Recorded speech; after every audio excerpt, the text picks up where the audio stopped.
안녕하세요. 우리 맨날 쓰는 배터리 있잖아요. 거기 보면 1.5V, 9V 이런 숫자들 적혀 있죠.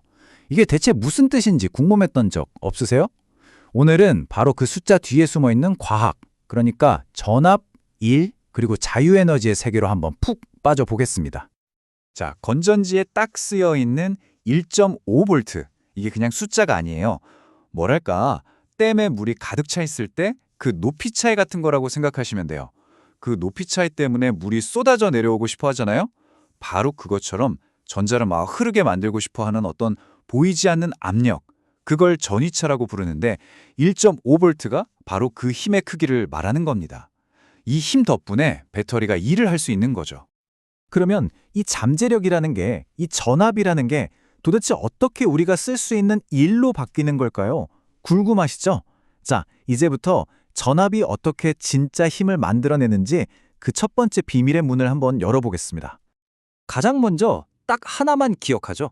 바로 전지전위, 이셀이라는 말입니다. 말만 들어도 좀 어려워 보이죠? 근데 전혀 그렇지 않아요. 그냥 배터리의 플러스 극이랑 마이너스 극이 서로 높이가 다른 두 개의 언덕이라고 상상해 보세요. 이 언덕의 높이 차이, 이게 바로 전기적인 위치 에너지의 차이고 이걸 전지전이라고 부르는 거예요. 당연히 높이 차이가 있으니까 전자가 높은 언덕에서 낮은 언덕으로 막 굴러 내려가고 싶어 하겠죠? 바로 그겁니다. 자, 그럼 이 높이 차이, 이 잠재력으로 얼마나 많은 일을 할 수 있느냐, 그걸 보여주는 아주 간단한 공식이 있어요. 바로 이겁니다. 전기적인 일, W는 마이너스 Q 곱하기 E. 여기서 W는 우리가 배터리로 하고 싶은 일이고요. Q는 움직이는 전기의 총량, 그리고 E가 바로 방금 말했던 그 전위차, 전자를 밀어주는 힘의 크기인 거죠. 간단하죠? 근데 여기서 진짜 재밌는 게 뭔지 아세요? 바로 저 앞에 붙은 마이너스 부호예요. 아니 왜 하필 마이너스일까요? 이건 말이죠. 배터리가 자기 에너지를 써서 자기 자신을 희생해서 주변에 예를 들면 전구에 불을 밝히는 일을 해주기 때문이에요. 그러니까 배터리 입장에서는 에너지가 빠져나가는 거니까 줄어드는 거니까 마이너스가 붙는 거죠. 아주 직관적이죠? 자, 여기까지는 약간 물리 같은 이야기였어요. 그쵸?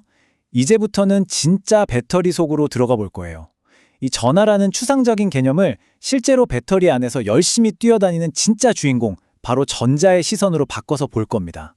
본격적으로 화학의 세계로 들어가는 거죠. 결국 배터리라는 건 그 속에서 화학 반응이 일어나는 작은 공장이거든요. 그래서 물리학자들이 쓰는 전하량이라는 말을 화학자들이 쓰는 말, 그러니까 그래서 전자가 도대체 몇 개나 움직였는데 라는 말로 번역을 해줘야 돼요. 그래야 배터리가 얼마나 일을 잘하는지 제대로 알 수 있거든요. 그때 등장하는 마법의 열쇠가 바로 이 패러데이 상수 F입니다. 이게 뭐냐면 전기 세상과 화학 세상을 연결해주는 다리 같은 거예요. 자그마치 전자 1몰이 가진 총 전기량이거든요. 1몰이 이게 6020억의 1조배예요. 상상도 안 가는 수치죠. 하여튼 이 어마어마한 전자 군단이 가진 힘, 그게 바로 패러데이 상수입니다. 자, 이제 퍼즐 조각이 다 모였습니다. 아까 봤던 E를 구하는 공식 기억나시죠? W = QE. 여기서 저 전하량 Q 자리에 방금 배운 걸 속 집어넣는 거예요. 움직인 전자의 몰수 N 곱하기 패러데이 상수 F. 자, 보세요. W = NFE 셀. 이제 이 공식은 그냥 전기적인 힘만 보여주는 게 아니라 화학 반응에 전자가 몇 개나 참여했는지까지 알려주는 훨씬 더 똑똑하고 강력한 공식이 된 겁니다. 이야, 이렇게 멋진 공식까지 만들었으니까 이제 뭐든지 계산만 하면 배터리 성능이 딱 나올 것 같잖아요? 근데 현실은 언제나 이론처럼 아름답지만은 않죠. 지금부터는 이상과 현실의 차이, 그러니까 왜 우리 배터리가 100% 완벽할 수는 없는지 한번 들여다볼게요. 모든 이론은 현실의 벽에 부딪히기 마련이잖아요. 배터리도 마찬가지예요. 재료만 보고 계산한 이론상 이 정도 힘은 내줘야 하는데 하는 완벽한 값이 있어요. 이걸 이론적 전위라고 해요. 하지만 실제 배터리 안에는 내부 조항 같은 방해꾼들이 있어서 에너지가 중간에 막 새어나가요. 그래서 우리가 실제로 재보면 항상 이론값보다 좀 낮게 나오는 거죠. 예를 한번 들어볼게요. 제가 어떤 배터리를 하나 설계했는데 계산기로 두드려 보니까 와, 이론적으로는 최대 2.70V까지 나올 수 있대요. 이게 우리가 꿈꾸는 완벽한 값이죠. 그런데 실제로 만들어서 전압계로 딱 찍어보니까 2.20V밖에 안 나오는 거예요. 그럼 나머지 0.5V는 어디로 증발한 걸까요?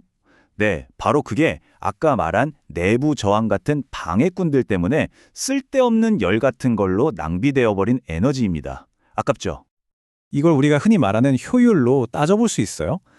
원래 2.70V의 힘을 낼 수 있었는데 실제로는 2.20V만 썼으니까 계산해보면 효율이 약 81.3% 정도 되는 거죠.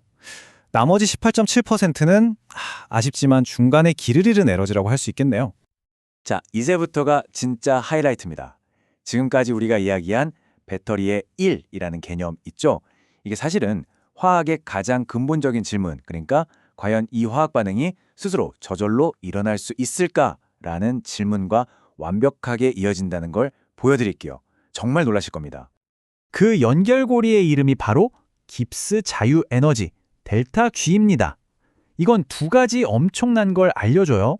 첫째, 어떤 화학 반응이 누가 시키지 않아도 저절로 일어날지 말지를 판별해주고요.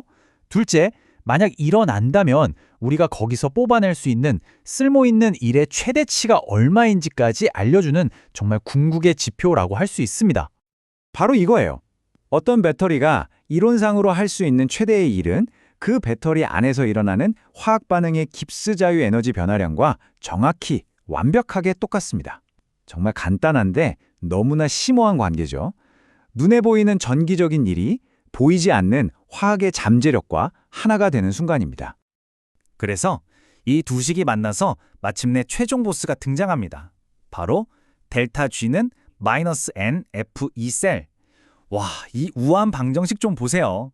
눈에 보이지도 않는 화학 반응이 저절로 일어날지 말지 델타 G를 우리가 그냥 전압계로 딱 재서 나오는 숫자 이 셀로 알 수 있게 된 거예요. 이게 바로 전기와 화학을 하나로 묶는 위대한 연결고리입니다. 정말 소름 돋지 않나요? 자, 그럼 이 엄청난 공식을 손에 쥔 우리는 이제 뭘 할 수 있을까요? 거의 예언가 같은 일을 할 수 있게 됩니다. 복잡하게 실험실에서 끙끙댈 필요 없이 그냥 전압기 하나 딱 꽂아보고 그 숫자만 읽으면 그 배터리 속 화학 반응의 미래를 예측할 수 있게 되는 거죠. 오늘 이야기의 모든 것이 이 표 하나에 다 들어 있습니다. 보세요. 전압을 쟀는데 플러스가 나왔다? 그럼 깁스 자유 에너지는 마이너스가 되고 이 반응은 저절로 일어납니다 라는 뜻이에요. 즉, 배터리가 아주 쌩쌩하게 잘 돌아가고 있다는 거죠. 근데 만약에 전압을 쟀는데 0이 나왔다. 그럼 전자를 밀어줄 힘이 하나도 없다는 뜻이고 그게 바로 우리가 말하는 배터리 다 닳았다, 방전됐다 하는 상태입니다. 화학적으로는 평형에 도달했다고 말하죠. 그러니까 이거 되게 중요한 건데 다 쓴 배터리가 텅 비어버린 게 아니에요.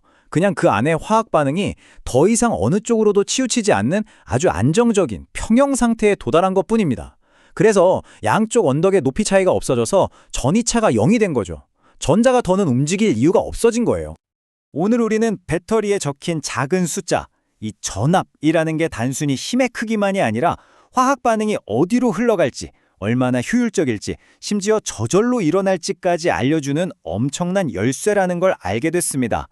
생각해보세요. 이렇게 간단한 전압계 하나가 화학 반응의 미래를 보는 창문이 될 수 있다면 과연 이 전기는 앞으로 화학의 또 어떤 깊은 비밀들을 우리에게 보여주게 될까요?